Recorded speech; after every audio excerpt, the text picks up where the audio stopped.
100 feet below the ocean's surface, the water is completely silent. Inside this tunnel, the environment is crystal clear and perfectly still.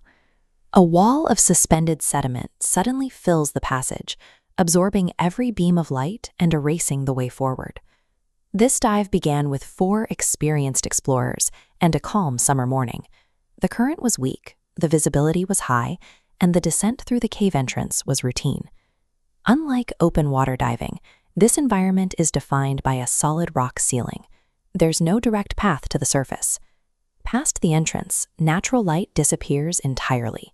The tunnel narrows, leaving them dependent on their equipment and their path back. Because a vertical escape is physically impossible, any crisis forces the divers to navigate a horizontal maze.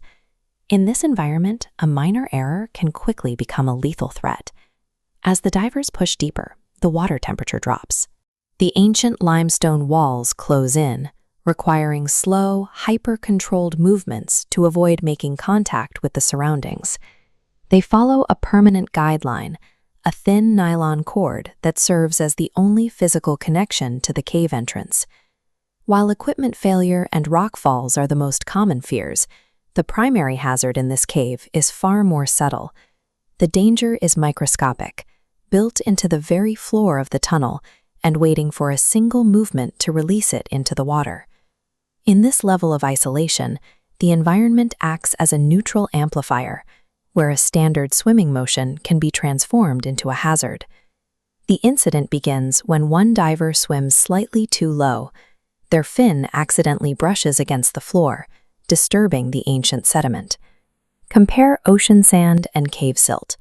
Sand is heavy and settles quickly. Cave silt's ultrafine particles explode and stay suspended indefinitely. This creates an optical barrier. Flashlight beams hit the silt and scatter, reflecting light back into the diver's eyes. The transition is immediate. Within seconds, the water column fills with dust, turning a clear passage into a dense, impenetrable cloud. The divers are plunged into total sensory deprivation. They cannot see their teammates, their depth gauges, or even their own hands.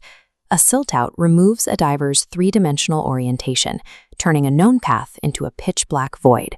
This sudden blindness triggers an immediate psychological shock that spreads through the group.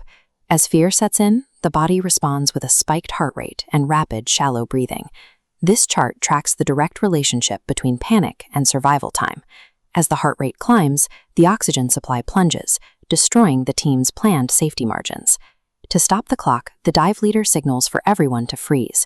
In a silt-out, swimming blindly is more likely to lead a diver into a dead-end crevice than to safety. The team begins the methodical process of reaching out into the darkness, searching for the guideline by touch alone. Survival depends on overriding the primal instinct to flee. In this moment, disciplined stillness is the only effective action. The divers eventually locate the cord and lock onto it.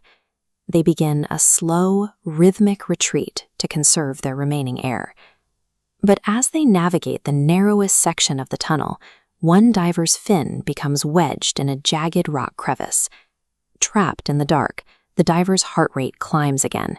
His oxygen gauge enters the critical red zone. The team faces a technical paradox. They must free the equipment quickly to save the diver's air, but with enough precision to avoid stirring up a second wave of silt. In this environment, collective survival is the only option. The team remains together, using touch and controlled movements to solve the problem under extreme stress. After freeing the trapped fin, the group follows the line until the darkness finally gives way to a faint blue glow, the cave entrance. The divers break the surface and reach the boat. Only then, in the open air, can they process how close they came to the limit of their air supply. When the divers later reviewed the sequence of events, they found no evidence of mechanical failure or structural issues. Every second of the emergency was the result of that one initial kick. These environments do not offer second chances. When the physical world vanishes, survival is determined by the ability to control the mind.